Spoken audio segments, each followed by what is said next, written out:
And welcome back, ladies and gentlemen. Just moments ago, we were talking about offensive tackles. We talked about anyone who actually plays offensive tackle in college. Now, we are talking about the people who play guard and center in college. And I am joined once again by Steve Letizia at CFC Bears on Twitter. Steve, how are you doing? Doing great. Excited to talk more offensive line because it's the best position to scout. So I'm here for it. It 100% is. But before we get to those prospects, we got to talk a little bit about what the Bears offensive line looks like right now. So, Steve, what do they have at interior offensive line right now? I think they're pretty much set at interior offensive line. I don't think they need to do anything. Just run it back. No, their interior offensive line is a mess. Like, who do they honestly even have? I mean, Tevin Jenkins is a free agent. Coleman Ryan Bates. And then Coleman Shelton, Ryan Bates. And Shelton's a free agent too. Shelton's a free agent too. So you got Ryan Bates as your starter. And then I don't know, 2 question marks otherwise. So they don't have a lot. I just did that off-season spreadsheet. I know. So I can pull this up. Doug Kramer, I guess, is your starter. Ricky Stromberg at center. Ricky Stromberg, who I know a lot of people love. And Ryan Bates, Chris Glazer, and Jordan McFadden at offensive guard. Yeah, so I think they're going to draft a guard somewhere. Yeah. Draft, sign, steal, anything. Yeah. They need a guard. They need a center. They need 2 guards and a center. Yeah. Maybe even 4, maybe even 3 guards and a center. Yeah. Now, how much draft capital can we expect at guard or center, Steve? Yeah. I mean, the limit doesn't exist. Like, they could draft 4 guards or 4 interior offensive linemen, and I don't think that's outrageous at all. 5 maybe is a little stretch, but I think they could, they'll draft. They could, even if they sign Trey Smith, they could still draft 4 offensive linemen, and it wouldn't be crazy. And they could draft, and they could use high. I mean, you could use a first-round pick on a guard, which I think is completely reasonable given their situation. They could use both their second-round picks. They could use a third. All up the way up and down the draft. There's going to be a lot of guys who we can talk about because there's no one really that's off limits when we're talking interior. Yeah, you say guard and center. Like, I mean, it's a weaker center class, but like there will be guys that are interesting.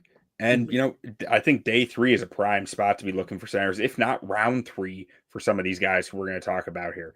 But Steve, when we're talking about these guys who the Bears might want to draft, might give real draft capital on, like we're talking first, second round picks. Mm-hmm.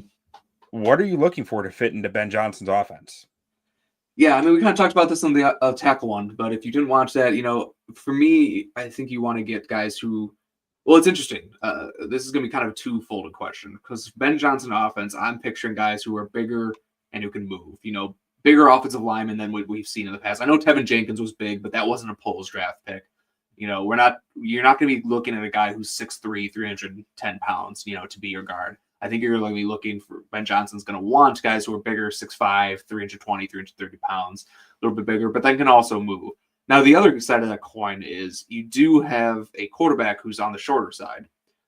So do you want to have a 6'6" guard who might block some throwing lanes or some passing lanes for Caleb Williams? You might, because of that reason, opt to go with a guy who might be 6'3", 6'4", but maybe has some of the other traits because of what you have. But I think interior, just in terms of the Bears, the interior offensive line might be even more important than the tackles. And Caleb Williams is that bigger reason why. When you have a shorter quarterback, you really need that ability to step up into a clean pocket is probably even more important. So I think you could argue that for the Bears and for a lot of teams with how teams are building their defensive lines with more juice kind of in the interior defensive line, that guard is just as important as a position as a tackle. And I think for the Bears, even maybe more so. Yeah. I mean, I think it's been a trend in the NFL that's kind of going that way. That guard is a little bit, might be arguably becoming more important just because of how strong the defensive tackle talent coming in the league is lately. And how just how much of a problem that pressure up the middle is for quarterbacks. But an interesting aspect here. Do you remember who Nate Tice's comp was for Caleb Williams? I don't. It's Drew Brees. Mm-hmm. Drew Brees' offenses in New Orleans were always built inside out on the offensive line, right? Yeah. They had really good centers and guards.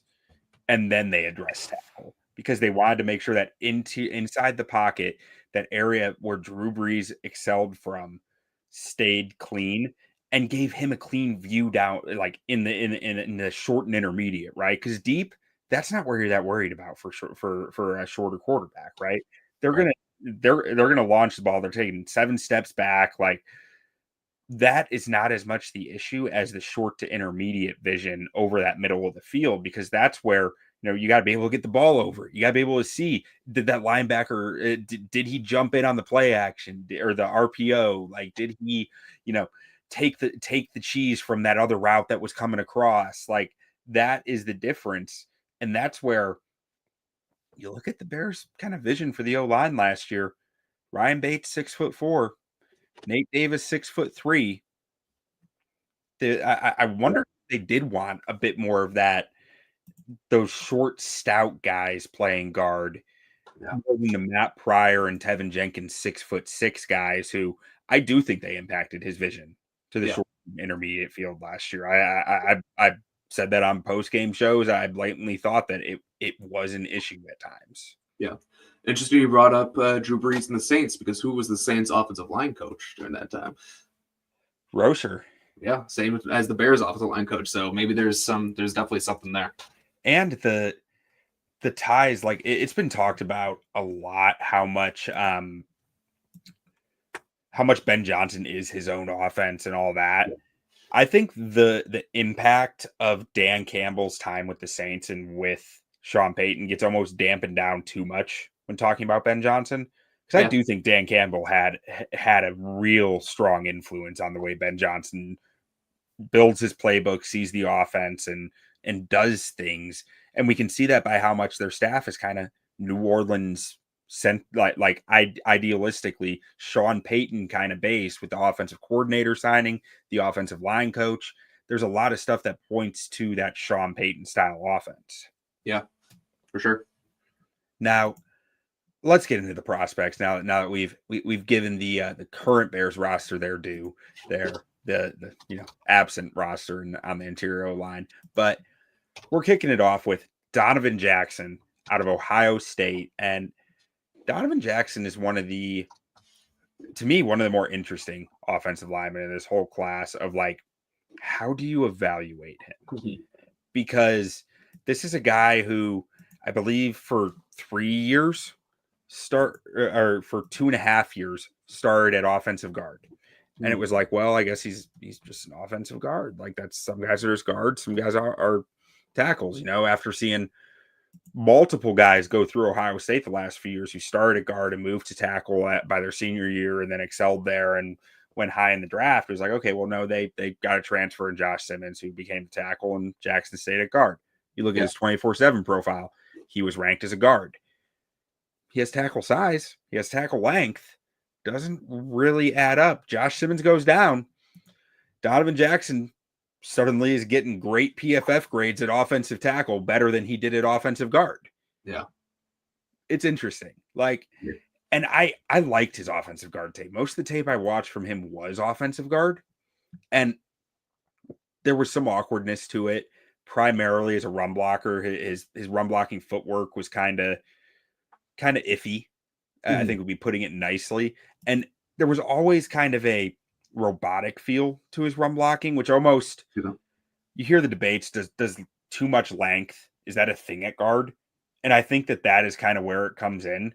You end up like, you can get a little wild with your arms, so you have to be kind of more thoughtful about everything you're doing, every movement, every position. And that's how it felt. It felt like he was a little held back there. So again, that's what makes it so interesting, because he played really well at tackle. He played primarily at guard. I think he can play either in the NFL. I think he's probably safer at guard because, it's his tackle tape is really limited, right? Yeah. It's like X amount of games. It's 529 tackle snaps versus 1,900 guard snaps. To me, if you're drafting him, you need to be comfortable with the guard tape, because you don't know what's going to come once NFL teams have his tape and are scheming specifically for him. But to me, for the Bears, I'm sitting here going like, I have a probably mid to late second round grade on his guard tape. Give him a little premium for maybe being able to kick in a tackle. That gives me some insurance on Braxton Jones' injury. Gives me some insurance on Karan Amagaji not working out, but I still get my starting guard out of it. Like, I feel very good about that. But Steve, what are your thoughts? Yeah, I think you kind of hit the nail on the head. I mean, it's interesting because I've watched him for so many years because I feel like because he was kind of, there were questions if he would declare for last year's draft. So I kind of watched a little bit of him last year. And at the time, this was before he played any tackle, but I remember watching him thinking, this guy looks like a tackle playing guard. And I'm sure, I don't know his full background, but I'm sure he played tackle in high school and was playing guard. He did. At Ohio State because they had, Paris Johnson and other guys. And like you said, Josh Shipmans comes in. But he just looks like a tackle. And I thought he had good guard tape. Like you said, there was things that were clunky, but you saw the athleticism, you saw the power. I thought he moved so well and so fluidly, even if his footwork was a little bit, hit or miss, but there's the fluidity of his movements was obvious. So there was a lot there. And then, yeah, he moves to tackle and he looked pretty damn good at tackle. So it doesn't happen often. I don't even know if I have an example that I could go to, but is he a guy who the rare guard to tackle convert as they go to the NFL? Like there's another guy I think could do that. We're going to talk about later, but it's very interesting. I think you're 100% right. You have to be comfortable with him as a guard if you're going to draft him. You're not going to draft him and be like, this guy's a tackle. You're going to want to, maybe he can play both, but you have to be comfortable with his guard tape. At least maybe you do draft him and play him at tackle, but you have to know that, okay, if this guy fails a tackle, then he's going to be a really good guard. And you have to be comfortable with that. But I think kind of like you said, the Bears at the top of the second round there makes a lot of sense to get a guy like that too, because you could play him at left guard. And we kind of talked about this with the tackle class, but maybe Braxton Jones gets injured or doesn't, take a next step. You have some insurance there. Maybe you kick out Donovan Jackson to left tackle. So I like that. I like those guys who can play left guard, left tackle. I'm going to be saying that a lot in both these podcasts, but I like that because it gives them so much flexibility, and he might be the most flexible out of all of them. Yeah, I mean, it's like years ago, there was Zach Tom, who was kind of that guy, right? Like it was, he gets the Packers, he plays tackle, he plays guard, he plays center, like he does it all. And like, those are the guys that I want on my team. Those are the football players. Like those are the guys who figure out ways to block people when they understand just how to get a job done. Mm-hmm. Elton Jenkins, another Packers guy, kind of fits that mold. He played a little tackle too. I think it makes a lot of sense. Yeah. Now, just quick to a comment. We have Scott from Iowa asking how many college tackles will play NFL guard. A lot in this class. We just got done with the offensive tackle episode where we talked about most of those guys who we think are going to move to guard. So make sure to check that one out. Mm-hmm. But moving on to our next guy, and Steve, I'll let you take the reins on this one, is Miles Frazier out of LSU on a stacked LSU offensive line this year coming out. But what are your thoughts? Yeah, this is going to be, we on the last tackle podcast, you mentioned Emory Jones. You're going to be higher on him than most people, and I'm going to be higher on Miles Frazier than most people. I really liked Miles Frazier's tape. Another guy who kind of looks like a tackle playing guard, and he actually he played one game of tackle this year and looked pretty good. He got some reps at the Senior Bowl tackle, looked pretty good too there. So I think there was even a possibility of him playing tackle, but just talking about him as a guard, this guy moves extremely well. He's really athletic. They get him out on pulls all the time, and he's coming around and pulling and looking for blood, which I just love. He's looking to just bury guys. So he moves really well is the first thing you notice. The thing I like about him, and I always like this about any guards or centers that I'm scouting, is I love the way he pops out of his stance and just gets into a position very quickly. He gets his hands up quickly. And he has, really long arms. Like I said, he's got tackle length kind of playing guard.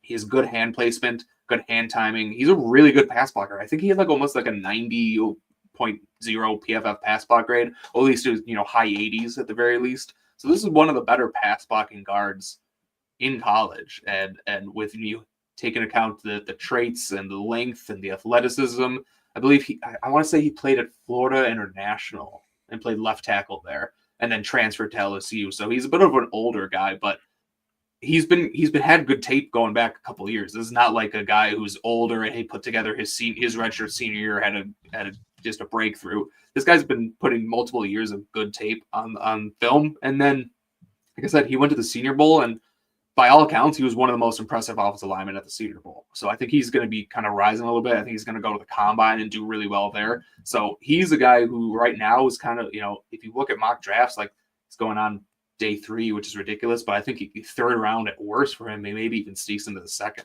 I really like him. This guy believes he can play tackle. Yeah. Like he started as a true sophomore at Florida International as a left tackle. Had a 76.3 PFF grade. I mean, Florida International, that's not peanuts. That's right. That is good football. And then, like, in the bowl game, like you say, against Baylor, he started at right tackle. He played the bowl game despite going in the draft saying, I have something to prove. I'm going to prove I can play offensive tackle. Yeah. And I didn't realize any of that before he said that. And I just watched Miles Frazier for the first time today, and it makes so much sense. Mm-hmm. Like I'm sitting here, the previous guy talking about Donovan Jackson, about how everything just felt a little like off with his guard play, of like he just felt more like a tackle, and it felt like he was being a little more controlled or a little held back in his play at guard.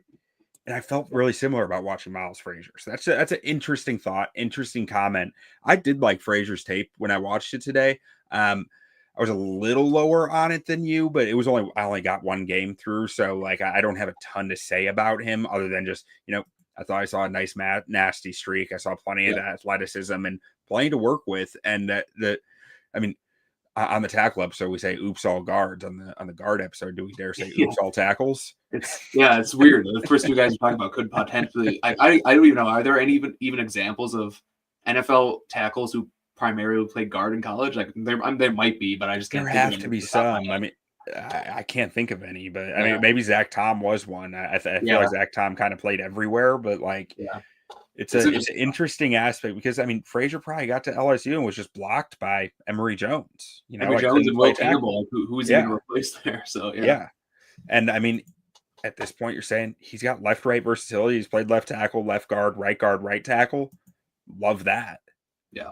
Like that's 4 different positions. This guy can play entering the NFL. That's a floor raiser right there. Yeah. The other thing I really liked about his tape is that I don't think there was a single stunt or twist that he missed. So I really did notice that he seemed very aware of what was going on around him and proactive to stop it. And that's something that I sometimes overlook. Sometimes I give guys the benefit of the doubt, but I notice it when they never miss it. And he was one of the guys. So I was like, this guy, maybe not never, but rarely missed a stunt or twist. Yeah. Now, next guy we got here is, I'm curious to hear your thoughts on this guy. Tyler Booker out of Alabama. Where are you at with him? He's my number 1 offensive guard in this class. And he's the guy that I'll have probably a first round grade on because I think he's really, really good. I think he's a little bit scheme dependent. I don't know if he's an elite athlete, but the guy's huge. 6'5", 325 pounds. He's really good with his hands. Obviously, just with that size, he's basically immovable in pass protection. Like, you're not going to bull rush this guy. He's got pretty flexible lower half. Grip strength is there. You talk about a guy who's has a mean streak and is a people mover in the run game. That's Tyler Booker to a T. So like if you're a team who runs heavy, man, or even some gap schemes, like you want this guy because he's going to be a tone center. And then I really liked his tape. Like I said, I think there were you're not going to want him in a wide zone scheme, but there's a lot there to really like about him. And then I liked his tape a lot. And then I think it was Daniel Jeremiah who was just raving about this guy's just work ethic and his leadership ability. And that's, stuff that we as just, Twitter GMs don't really get to see a whole lot of. So we hear it all secondhand.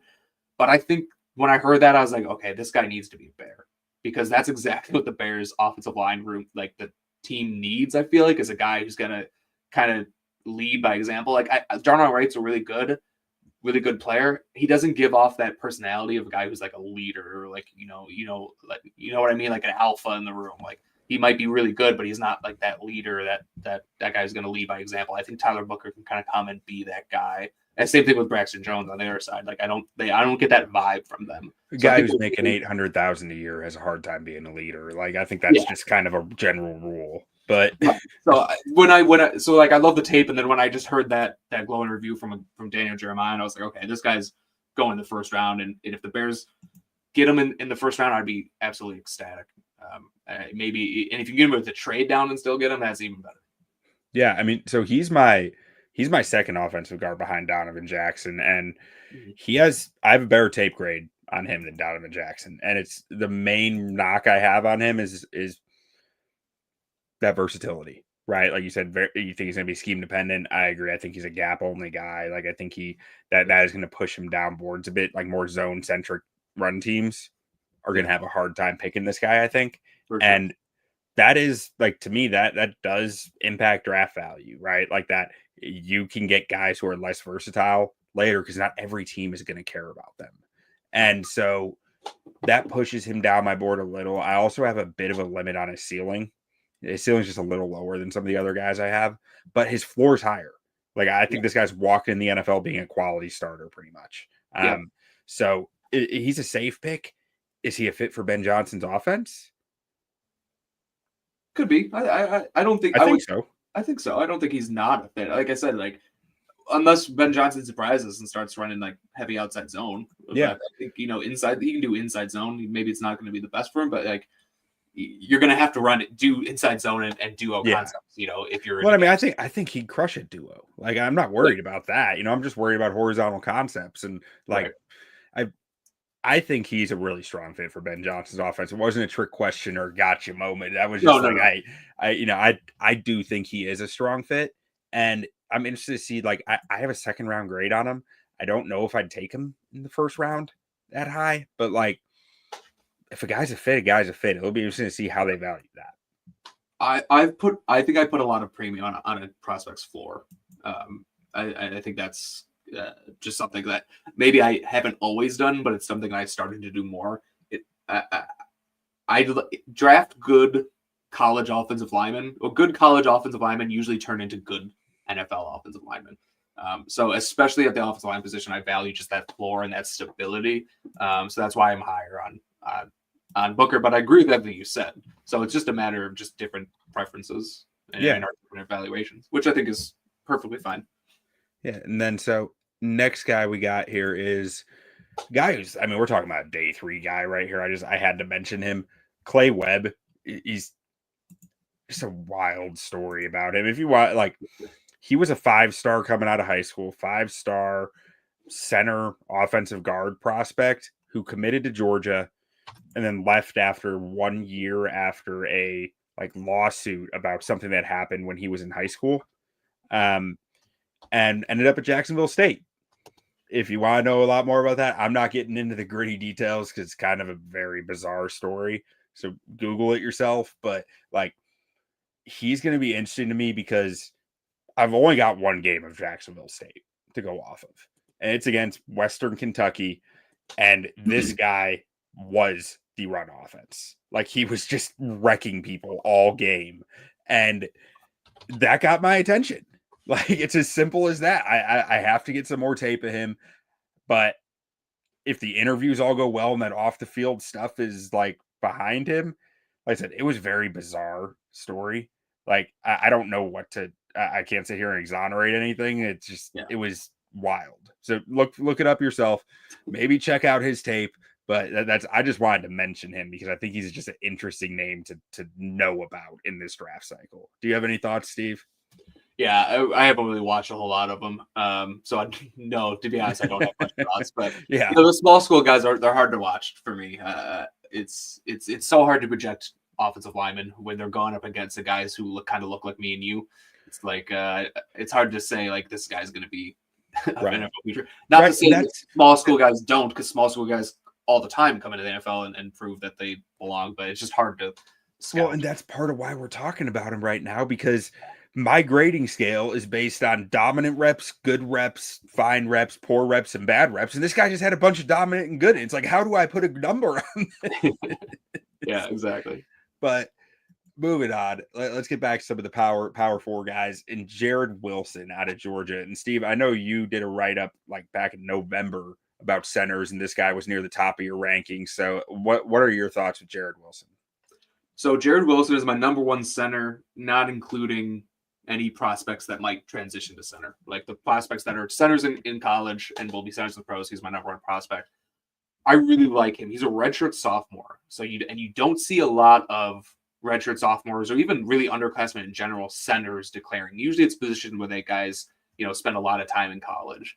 So it's a little bit of a tougher evaluation because of that. And he's only a 1-year starter too. So it's not like he played for 2 years. This is his first year as a starter. So you only have 1 year of tape to evaluate. But man, the tape to evaluate that I evaluated this year was really good. Really, really good. And I think if he went back to school and put up the same tape next year as he put it this year, we'd be talking about a borderline first-round prospect. He didn't even have to improve because it was that good where if he had just a bigger body of work, we'd be talking about a guy who's maybe a first-round center, which is rare. But I really like him. I mean, the movement skills, the movement and the size. Doesn't have great size. He's like 6'3", 310. But the movement and the strength he has in that smaller frame is really, really impressive. The way he just climbs to the second level effortlessly, the way he just moves and is fluid. He's a good pass protector too for a guy who doesn't have a lot of reps on tape and doesn't have a lot of experience. I thought he was pretty good with his hands, pretty good placement.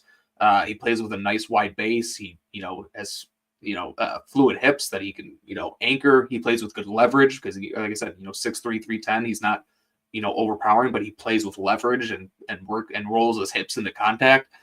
I really like Jared Wilson, and I would even say that one of those second-round picks would not be that crazy of a reach. I think he does go higher than kind of where he's projected now. If you can get him at 72, I think that's an absolute steal. Even if you don't have him start right away, I think that's worth the investment. If you have a stopgap at center, maybe like a Ryan Kelly. I don't know if you bring Coleman Shelba back, but if you have like a Ryan Kelly on a short-term deal and then draft Jared Wilson at 72, you have a clear succession plan in place, and that he's going to be a successful pro. I really like him a lot. I think that would be a fantastic outcome. I know every time I have Jared Wilson at 72 and then in mock drafts I post, people say, you got to get a starter at pick 72. I was like, that's a lot easier said than done. We're talking about a third round pick here. If you can get a guy who has starting potential, that's a pretty good pick in my mind. And I think that would be absolutely perfect. I mean, you're speaking to me, Steve, because like last night we did a mock off season right before we released the article with it over at ontapsportsnet.com if you're interested in doing one for yourself. But my goal going into it was sign Ryan Kelly, draft Jared Wilson. Yep, perfect. Like it makes too much sense to me that like you're going to get a vet in the room who's been part of good offensive lines. We were talking about the leadership aspect earlier. I really want a solid vet who has been a leader in rooms before at the NFL level in the Bears room. Like, I love Trey Smith. I don't think Trey Smith was ever the leader of Kansas City's offensive line. I think Ryan Kelly has been the leader of that offensive line. I think guys like Kevin Zeitler has been a leader of an offensive line that he's been on. I think that matters, and getting a guy who's still so young and has such impressive body mobility, body flexibility as Jared Wilson, and still a moldable frame. Like you said, he's not the biggest guy, 6'3", like 310 right now. I think he has room to be just about whatever the hell he wants to be. Like he is a very moldable frame in my mind. Yep, and it's 310 pounds, but it's all in his legs. Yeah, like he's got a real thick lower half. Like he's going to be a good football player. I'm confident in it. I never liked Cedric Van Pran that much. Yeah. He's way better than Van Pran. I think he is instantly better than anything Van Pran was the last 2 years at Georgia at center. Like, and that's not to hate on Van Pran, but just like give a relative like, this isn't out of need. It's like I just really liked this guy's tape and the possibilities that he could be in the future. Like I have a high third round grade on him right now, but in last night's mock I traded down from 41 and took him at 52. Like I have no issue with that. I think that's kind of his range. Like I said, the 39, 41, that might be a little bit of a reach, but in that 50 to 70 range, like that's absolutely perfect for Jared Wilson. So let's move along to another center here, and I'm not sure how much you've watched of Seth McLaughlin out of Ohio State, but I mean, I liked his tape enough where I'm like, if I miss on the other guys, fourth round, I'm probably looking to grab Seth McLaughlin. Yep. I like Seth McLaughlin a good amount. He's interesting because he played at Alabama for 4 years, I believe, and had a couple years of starting experience there. I believe his 2022 was like pretty solid tape, and then in 2023 he didn't. Because I remember watching him because he was a senior, because I think he's a redshirt senior now. He's a senior last year, so I watched a little bit of him, and man, the tape was not very good at Alabama in 2023. Transfers to Ohio State and looked really good early in the year. He had an injury. I can't remember what the injury was, but he had an injury, the season-ending injury, so he didn't have a full year of tape, kind of like his teammate Josh Simmons. But I thought he was pretty good, really, really good. It was pretty good. I don't want to be too high his on PFF grades. It almost looks like he had an injury week 6 that Yeah. like his grade just fell off the big time. Yeah. Week 7 through week 12, and then he didn't play after week 12. Yeah. Then I don't remember what it was, but yeah, it might have been a kind of a lingering injury like that. But I think he's perfect. It's a weak center class. Like there's just no way around it. Just if you talk in terms of pure centers, I think Jared Wilson's number one, and then you got a couple guys. Like I have about 3 guys who are all kind of grouped together, and he's one of them. And I think, yeah, if you do miss out on Jared Wilson, I would definitely want to draft Seth McLaughlin because I think there's something there, even if he doesn't have the potential that Wilson has. I think he can be a starter in this league. He's shown enough. He's kind of like he doesn't have that one trait where you're like, oh man, that's elite, but he kind of does everything pretty good or good enough. Yeah. So I think if you can get him on day 3, and the same situation, you don't want to start him right away, but if you have a Ryan Kelly, get him on day 3, let him develop, maybe give him a chance, or at least you'll have a year to kind of evaluate him to see if you want to upgrade next year. But at the very worst, he's going to be like a depth piece for you. He's got a ton of experience. And with centers, like experience really matters probably anything more. I did this a while back. I was looking at the best centers in the NFL and how many snaps at center they played in college. And almost all of them played a healthy amount of snaps at center in college. There are a few that played minimal, but for the most part, they were all very experienced in college. And I didn't tweet it out. I think I just kind of got sidetracked. I want to dig more back into that. But talking about a guy who brings experience, I mean, Seth McLaughlin has probably over 2,500 snaps at center in college. So yeah, he's at 23.99. So right there, and those aren't nothing like those are snaps at Alabama against SEC opponents. Those are snaps. Yeah, against the Big Ten, he faced some real nose tackles who are playing in the NFL right now. And held his own against him. Like, so there's something to be said for that. Like, I agree with you. There was nothing that really stood out about his tape aside from just consistency and like nothing standing out in a bad way. Yeah, consistency and experience. Those are 2 good traits to have as a center, to be honest. Yeah. So next guy that we have here out of Georgia is Tate Ratledge. And I haven't actually watched any Tate Ratledge tape yet for this year.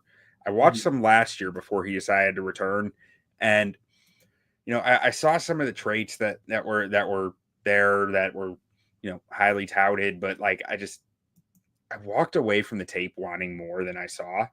Yeah, and I'm not sure. Did you feel that way at all watching his stuff this year? Absolutely. This was a guy I wanted to like so much.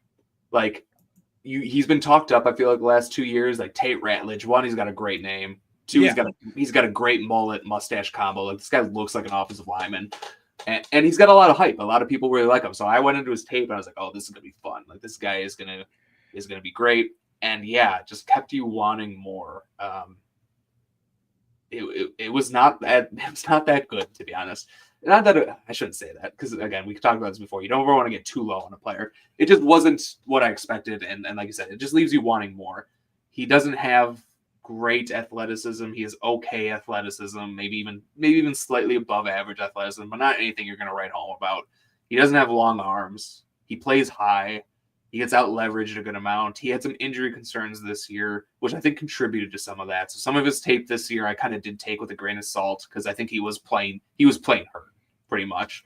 But then I was like, okay, well, maybe he's playing hurt. I'm going to go back and watch his 2023, which I did watch, kind of like you did, just a little bit of it before he went back. And I was like, nah, it's kind of still the same. There's still that keeps you wanting more, loses too many reps, falls off blocks too easily, on the ground a lot.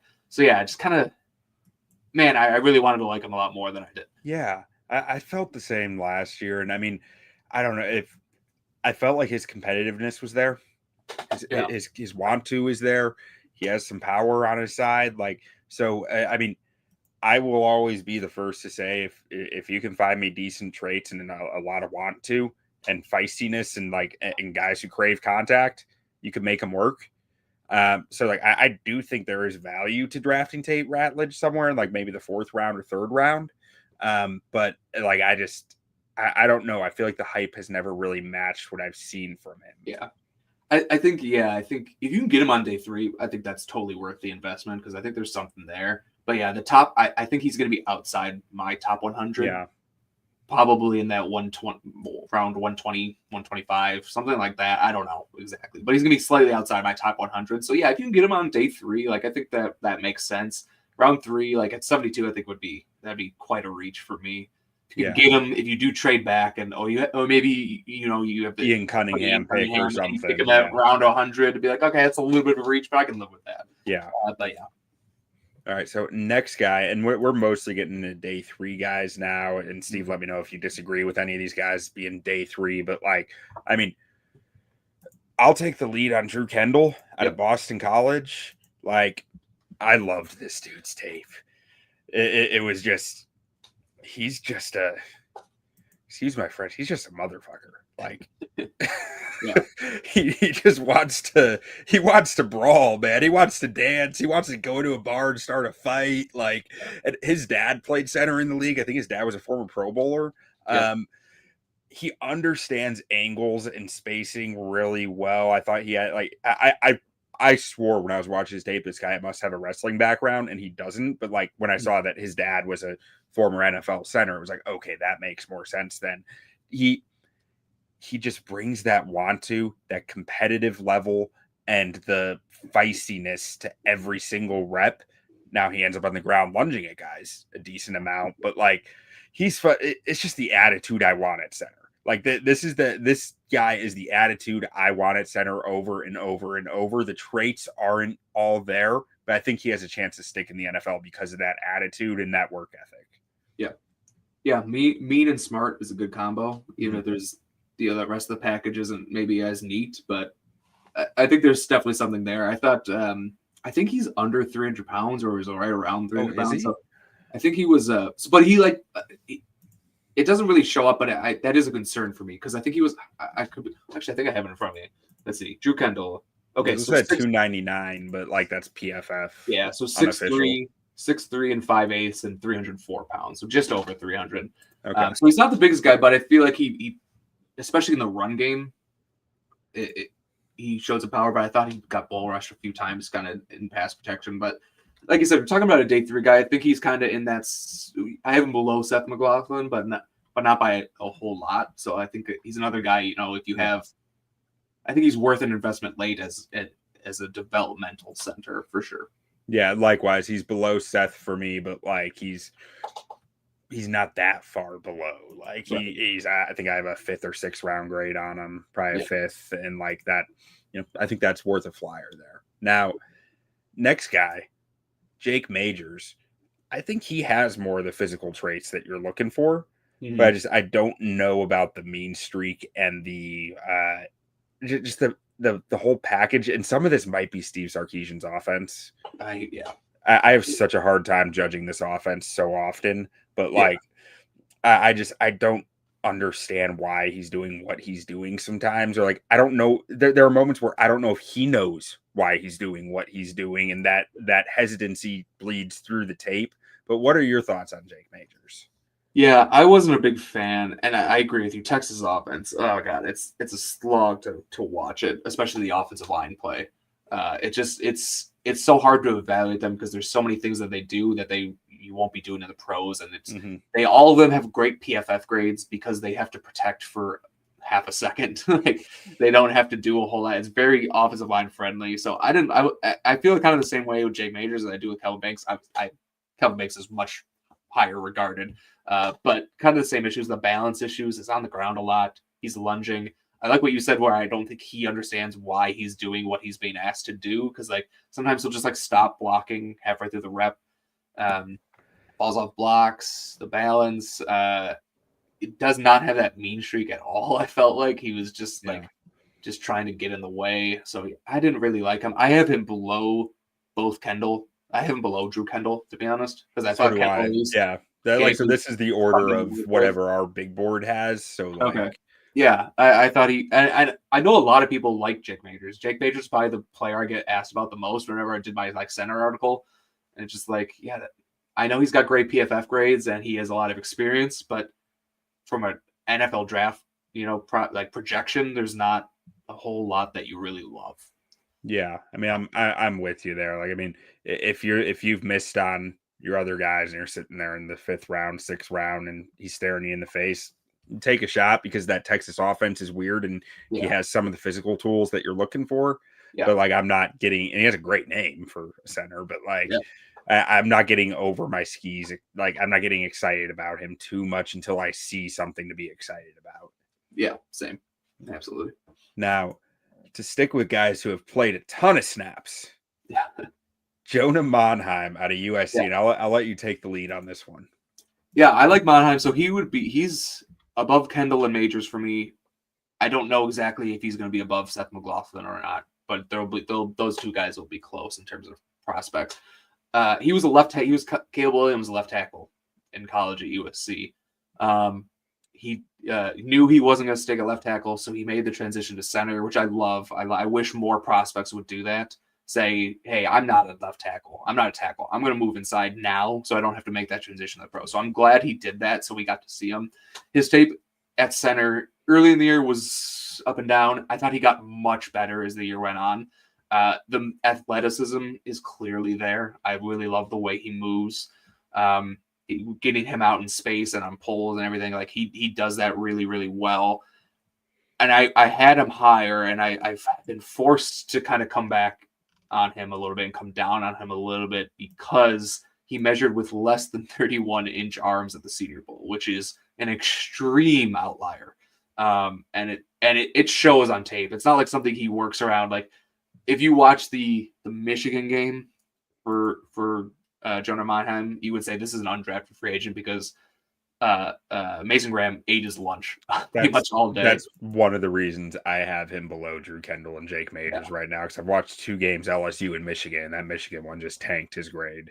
Yeah, the UCLA game was really good. I like that game. You should watch that one because he looked really good in that game, and there was other games that he looked good in too. But with those short arms, it's just like I don't know how he played left tackle in college and like did so relatively successfully. He had good PFF grades with less than 31-inch arms. That's impressive. I watched his tape at right tackle 2 years ago, and I liked what I saw. I was like, okay, this guy's got something that he's working with. But he's got good athleticism, and the anchor might not always be there, but it's almost like you got almost an undrafted free agent grade just because of that one trait, which sucks because I think he has good tape, decent enough tape to be drafted, but man, that's really tough. But so I might change this around. Right now, I think he's probably for me in that like 5th round range, but we'll see. I have to go back and watch him now that I know he is less than those really, really short arms. Mm-hmm. Watch him one more time and see if that changes my opinion on him. Yeah. Now, I mean, I think you hit pretty much everything that I would say about him. Do you see a world where Jonah Monheim fits in Ben Johnson's offense? I would say probably not. Yeah. And if the goal is to build the board for the Chicago Bears, I think we have to be lower on him just because for that reason mostly. Right. Yeah, that's kind of where my head's at too. I think if he's making it in the league, it's more of a wide zone scheme type thing where he's really able to use that athleticism and avoid the length issues. Yeah. So yeah, he's an interesting player though. The comparison is going to be like a Coleman Shelton kind of guy. Yeah. Yeah. Which Coleman Shelton has been in the league for a good amount of years. Like he's having a good career for him, but like it's not someone you really kind of go out of your way to kind of get. It's kind of guy who just kind of does what he does. Very scheme dependent. 31.5-inch arms on Coleman Shelton. So a whole inch more than Jonah Monheim. All right. Next guy. So this one is out of order of our board because I don't think Rivers actually has a grade for me yet because I haven't watched him and I don't think anyone else has gotten a grade on him yet. But I haven't watched him. Steve, what are your thoughts on Jalen Rivers out of Miami? Yeah, I really like Jalen Rivers. I know Tommy, who's also doing the building board, is watching them too, and we've both kind of talked about him. Like, I think this is a day 2 player. I really do. He's interesting because he was a former top 50 recruit out of high school. Went to Miami, has kind of some kind of injury issues, but he played left tackle this year. But interestingly, so he played left tackle. He was the starting left tackle week 1, got injured. Missed a game or two, I can't remember what it was. They brought in another guy who played left tackle. He actually played pretty well. So what they did after that, they didn't want to take him out. So what they did is those two guys rotated snaps at left tackle and left guard. So they just kind of flip-flopped throughout the entire game, which was interesting. But I think it actually was good for him because I think he showed that he can play both. But I think he can play left tackle. I think he can play left guard. I really liked his tape. I thought he was really fluid with his movements. I thought he used his hands extremely well, using the independent hands, striking with one and then bringing his other hand into and grabbing onto guys. So I thought he was really good, and I think he's one of the guys that not enough people are talking about. Like I said, I think he will and should go on day 2 sometime, and he has that positional flexibility, which we've talked about a lot with we talked about with like Frazier and Donovan Jackson. Like, I think his best fit is probably as a guard in the NFL, but I think he has the versatility to maybe kick out and play off tackle. So again, I'm going to say it again.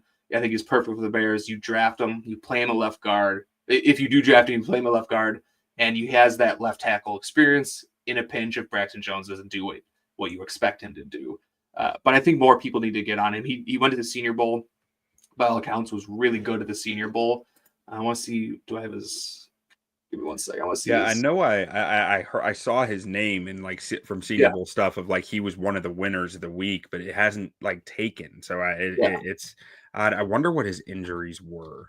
Yeah, I gotta go back and look. But just like if you just look at his profile, over 6'5", 331 pounds, 35-inch arms. So maybe he even sticks a tackle. I don't know with that arm length. That might be more difficult for him at guard, but the length definitely shows on tape. Like I said, like he guys rarely get into his body. There's things that he needs to clean up, not a perfect prospect, but just in terms of guys no one's talking about, like this is the guy. This is an NFL offensive lineman for sure. I don't know exactly where he's going to play, but he's an NFL offensive lineman. Now, speaking of NFL offensive lineman, Steve, I've got one last name for you, a surefire NFL offensive lineman.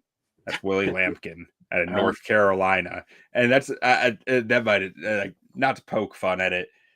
This dude's tape is some of the most fun stuff that I've watched. Like I want to say he was something like 48-0 in high school as like a heavyweight wrestler. Yeah, at 5'11", and this dude is just out there wrestling. He moves people wherever the hell he wants to move them. It constantly wins the leverage battle. And I'm sitting here I messaged you about. I'm like racking my brain of why does height matter? Yeah, if he's wide enough, if he's strong enough, why does height matter? Mm-hmm. And where I ended up with his legs are just too short. Yeah, that I don't think he can cover ground quick enough in pass pro, and I don't think he's quick enough on reaches that guys are just beating him to spots. That is if his legs were longer, I'd actually really like him, but like they're not, and that's where I end up in a weird spot. Yeah, I mean, you can't not root for Willie. No, I hope he goes to the pros and like makes this work. But I mean, 5'10", 270 pounds, like that's just way below any threshold. 32-inch arms, like way below thresholds. But the tape is good. I mean, if you just watch as a college player, he's one of the best offensive linemen in college football. Yeah. He moves pretty well. I mean, obviously, his size he has to, but the way but he's physical. Like this guy, this is not a 5'11", 270 guy who's just working angles and is fast and is going to get around. Like this guy's moving people. He's the leverage god. Like he has to play with leverage. That's the only way he can possibly win. But he does, and he went to the Senior Bowl and looked good at the Senior Bowl. So it's like I want to say that this guy's an undrafted free agent, but I don't. I would draft him. I would draft him and take my chance, like over some of these other guys, like Clay Webb. No offense to Clay Webb, I'd probably draft Willie Lampkin over Clay Webb. Like, I'll take my chance, and like most likely he's not going to pan out, but maybe he could be a fullback or something. I don't know. Like, right. I want him on my football team, and I think he could actually be a really good fullback, and that's probably where he ends up. Hell, man, blocking it's fun to tight watch. end. Like, Can he be a blocking tight end? Blocking tight end. Actually. Like an F-back, like I think he could do some interesting stuff in the league, and just like, I don't know, maybe it's a novelty, maybe it wouldn't work out, but like, I don't know. I'm pretty sure I saw this dude flip out the walls of Jericho on a guy, and like that's just why. Like his wrestling is wild out there on the grass. Like it's just so cool to see. Am I able to place money, real American dollars, on him being drafted by a Harbaugh? Because if I can, I'm gonna put my life savings on it. Like he's gonna be a Raven or he's gonna be a Charger, and they're gonna there's just this guy just screams Jim Harbaugh or John Harbaugh. Like how much does Patrick Ricard weigh? He's like 300 pounds, right? Like, he's a big boy. Like, yeah, Patrick Ricard is 311 pounds. Like this could be Pat Ricard. Like, Pat Ricard's 6'3", but I mean, but like I feel like it's even almost like a better fit as like a blocking tight end or a fullback. Like the guy can move, so I think that's actually like a perfect role for him. I just hope he goes to wherever he goes. Just go to someone who's going to be creative with him. Yeah. If you're just going to draft him and be like, we're going to put him at center because he's undersized and we're going to run what we run and do that. Like, I don't think maybe that'll work. I don't, but most likely it won't but it won't, but get creative with him, play him out of position, give him the ball. Who cares? Yeah. This guy's a football player. Yeah. If Doug Kramer can get the ball, Willie Lampkin can get the ball. I'd much rather have Willie Lampkin than Doug Kramer. But Steve, are there any other guys that you want to mention? Maybe like day 3 guy. I mean, I know we touched on a bunch of day 3 guys here, but any other guys who stick out to you? I'll mention at least one other guy. I got here my list here. Charles Grant from William & Mary. I feel like he's kind of going under the radar. Another small school guy, but this is a guy who's really athletic. Extremely raw, but super athletic.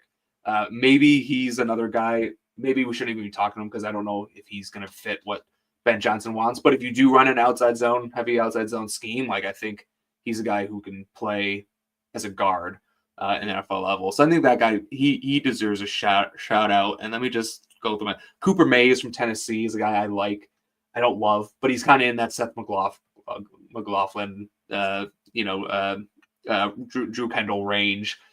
He brings a ton of experience. He's undersized. He's only like 6'2", 300 pounds, but he played under, Tennessee runs a lot of gap concepts. So he's played in the gap scheme. So I think pretty much Tennessee football royalty. Yeah. With him and his older brother playing for the Panthers now. His dad was like a all conference guard at Tennessee who blew out his knee right before the draft. So those guys, and maybe I'm going to throw out a Johnny Cornelius from Oregon. He's the right tackle at Oregon Josh Conley. I think he moves inside. I still need to watch more of him, but I liked there's something there as an interior offensive lineman, even if he's not going to be, a game changer. I think that he's worthy of kind of like an early day 3 pick. Yeah. I haven't watched any of him yet, but he's on my list. Now, Steve, before we close this thing out, can you tell the people again where they can find you and your work? Yep. Most of my work is at CFC Bears, just on Twitter, just tweeting a ton. You can also, the YouTube channel, Chicago Football Connection. We do occasionally put out podcasts. Hopefully we'll get more. I got to talk to Luke and get on that. But, and then, just written content on Tap Sportsnet. Make sure you check out all we're doing with the building the board. And also I'll give Q a shout out. His mock offseason template is absolutely awesome. And it's incredible that he does it. So if you haven't looked at it already, please do, because it's basically going to be the spreadsheet that I live in for the next 4 months. I love the feedback, but it's actually way easier than you'd think once you have the template built. Like Okay. the first year I did it, it was a ton of work. Yeah. Now it's just like a few hours of updating stuff. Yeah. But still, it's still awesome. So everyone should use it. But thank you guys so much for watching with us, checking us out. Make sure to go check out, if you're interested in the building board project, we have a homepage for it this year. Like, we have a separate website where you can find links to all of our scouting reports, all of our Twitter videos, all of our mock drafts, everything that we put out. So make sure to be going and checking that out. It's pinned on my Twitter profile at Buckus Stats, so you can find it easily there. And that's it. We got through all the O-line tonight. Yep. Make sure you guys are liking, commenting, subscribing, letting us know who you want the Bears to target after you've heard our opinions on it. And thank you guys for listening. We'll talk to you later. Bear down. Bear down.